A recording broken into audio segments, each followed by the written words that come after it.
Before you can do any of the editing we discussed in the video and audio editing software video, you have to be able to capture the video itself.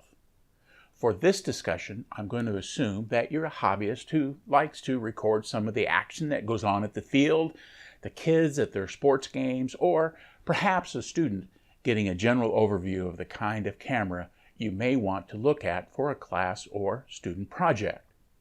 The goal is to get a semi-professional result without using a very expensive professional camera. We're going to take a look at a couple of basic consumer-style cameras that you can use to capture great videos. The trick is going to be using the right one for the right purpose.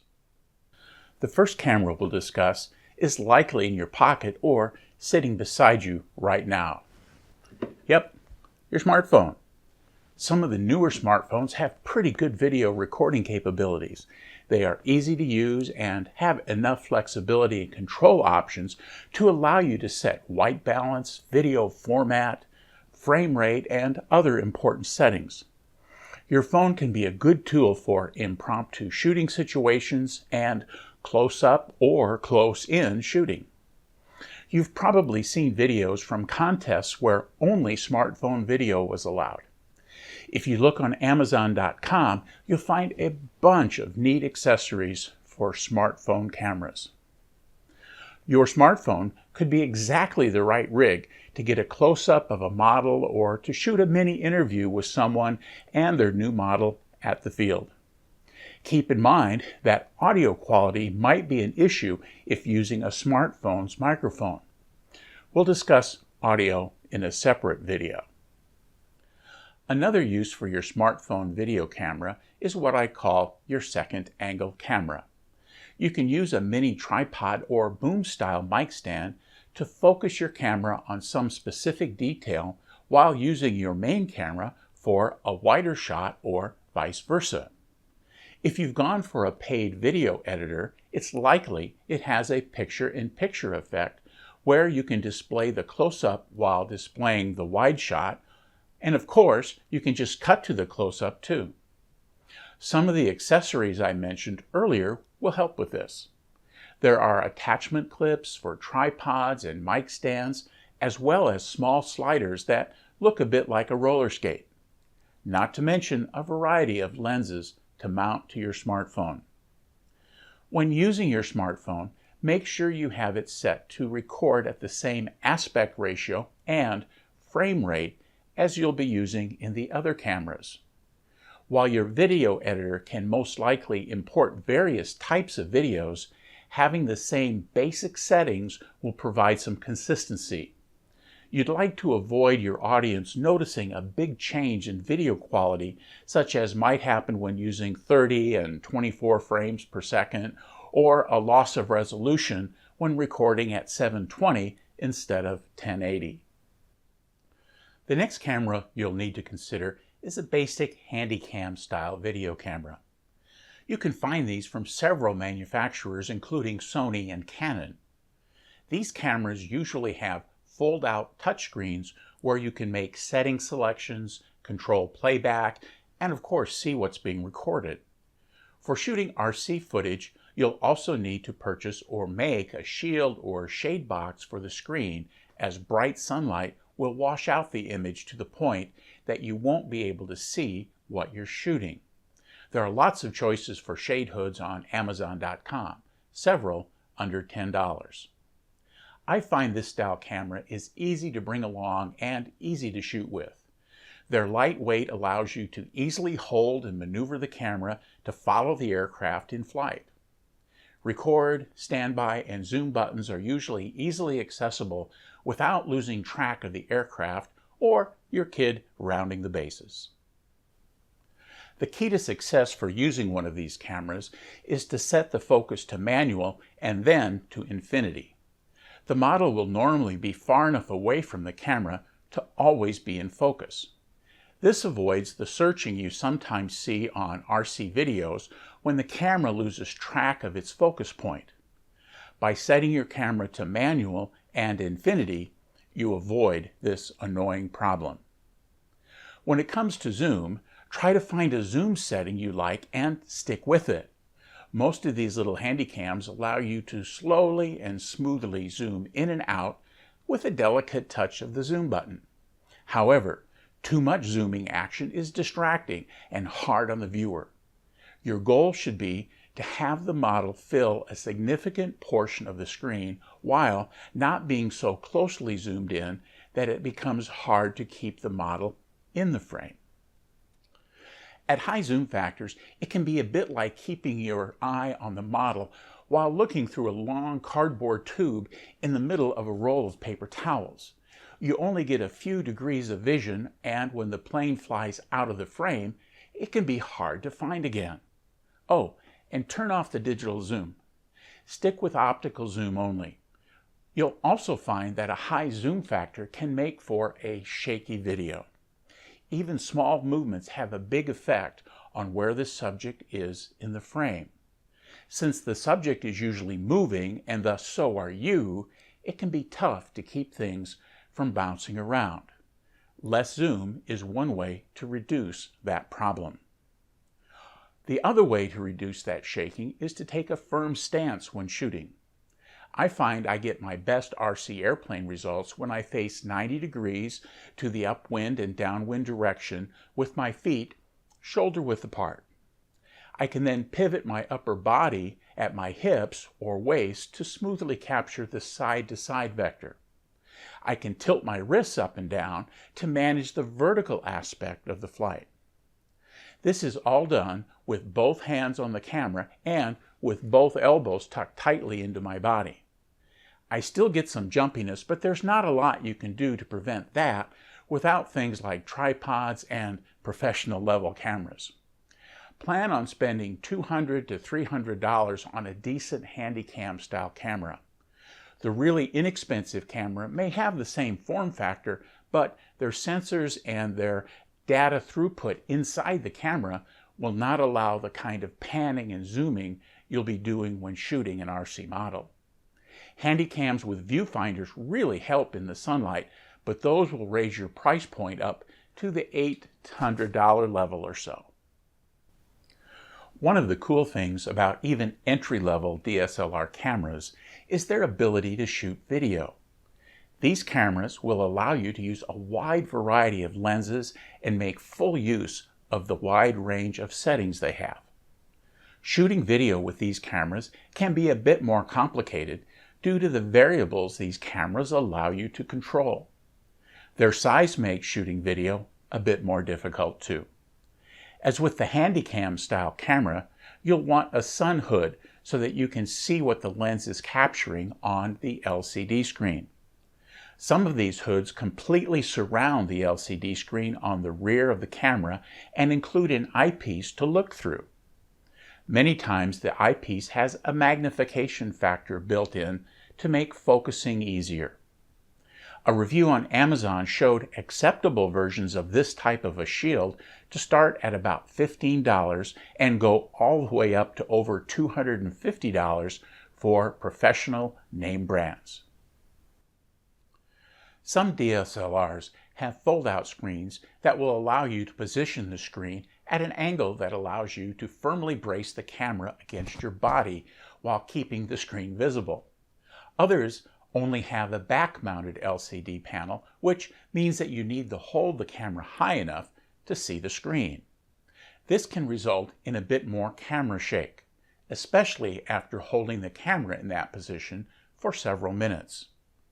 You can mitigate some of this by using a monopod with a nice fluid head that allows you to smoothly pan and tilt the camera while the monopod supports the majority of the camera's weight. The monopod doesn't need to rest on the ground. You can place it in your waistline or belt. You can also buy small pouches made to support your monopod or use a small belt-mounted camera case to use as sort of a holster. You'll have to practice a bit to decide whether your camera's autofocus is up to the task or not. As with the Handycam, you don't want the camera to spend a bunch of time zooming in and out trying to find something to focus on. Many find manual focus is the best with these cameras too. As with the Handycam, you might want to try focusing at a faraway or infinity point and lock the focus there and see what you get. For airborne shots, you should always be at least 30 to 50 feet away from the model, even at a pilot station. Many camera settings will result in acceptable focus at this distance outward. If you really want to dig into this topic some more, do some reading on hyperfocal distance and depth of field. To achieve the degree of motion blur we're used to seeing both in the movies and in life, you'll want to set your camera with an aperture that gets you the depth of field you want and a shutter speed that is twice the video frame rate. That means your shutter speed should be 1/50th or 1/60th for 24 frames per second or 30 frames per second, respectively. If you'll need the depth of field, you'll want a high f-stop. This means that you'll be shooting in one of the program modes on your camera, which are aperture priority, shutter priority, or in manual. Since shutter and aperture are two big variables to manage exposure, you'll have to use two other tools to help you out if things are a bit too bright or too dark. You can use a variable neutral density filter to reduce the light your camera's sensor sees, allowing you to use your desired f-stop on a really bright day with the desired shutter speed.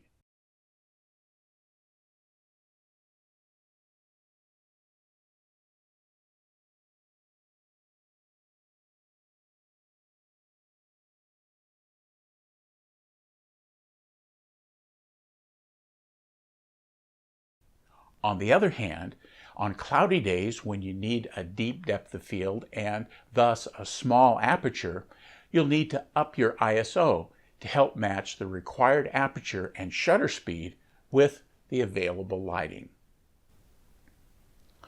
My earlier comments on zoom and stance apply to DSLR cameras too. Go easy on zooming in and out and take a comfortable stance, facing the action, allowing your feet to stay firmly set while pivoting from your waist. Another popular camera for those thinking about buying a new one is what's often referred to as a mirrorless or 4/3 camera. These cameras are smaller than DSLRs, but not less powerful, nor are they less expensive. They have smaller form factors, smaller sensors, and most have interchangeable lenses. Some of these cameras produce excellent video, and because of their smaller size, you're more likely to have it with you when stumbling on something neat to record.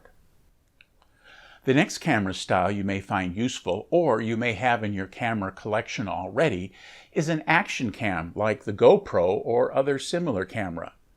Since these are mainly designed for making the viewer feel they are part of the action, they're of limited use in shooting RC aircraft. You do see folks with hat-mounted cameras trying to film while they're flying, but the results usually leave a bit to be desired. This is mainly because the cameras are designed for a different purpose. What is possible, however, is to take the camera airborne in models that are large enough to handle the extra weight. This is not a problem for giant scale aircraft, but it's not likely to fit on a small foamy warbird. What will fit on a small plane is the last form factor we'll discuss. These are the small key fob or dash cam cameras. Key fob cameras were quite popular for in-flight video several years ago and are still available. These tiny cameras were usually limited to standard definition and 4:3 aspect ratios. The next step in their development resulted in the cameras like the Mobius and the RunCam action cameras. These cameras could shoot HD quality video, and their small size allowed easy placement on even small flying models. In their simplest application, they are started right before takeoff and turned off after landing. The video is saved to a micro SD card and is accessible either by USB cable or by inserting the SD card into a computer's card reader. Since the camera doesn't have any kind of viewfinder, You won't be using this to record a flight from the ground, but it's pretty cool though to edit in airborne footage from one of these little action cams into your video project.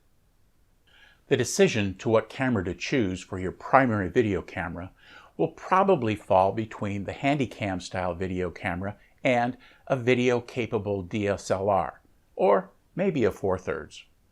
If you already have one or the other, the choice is easy. Since our goal throughout this series is to keep costs down, using what you have will require only some study, practice, and maybe an LCD sunscreen to get the most from your current camera. If you don't have a camera, the choice becomes a bit more complicated. Since we're not talking about small change here, you'll need to look more broadly at the kind of videos and photographs that you and your family are interested in. If the decision tilts toward outdoor run and shoot videos like RC models and the kids' soccer games, the Handycam video camera is a good choice. It's capable, small, and light. Since reasonable camera costs less than a DSLR, you can get a nice point and shoot camera for stills that will still meet your needs and still come in less than an entry-level DSLR. Oh, and don't forget your smartphone camera. On the other hand, if you or someone in your family wants to take their photography skills to the next level, going with a name brand video-capable DSLR is probably a good choice. Just expect to spend a bit more time learning the camera's capabilities and how to best exploit them. You'll probably find these cameras are good for studio or workshop videos, but are hard to use in a fluid outdoor environment for other than still photography.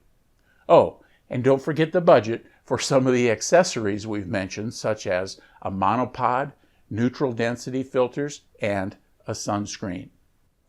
Okay, so you know the drill. If you like this video, please hit the like button and be sure to subscribe to the RC Planeviews channel if you'd like to be notified when I post new videos. Now, go out there and shoot some video.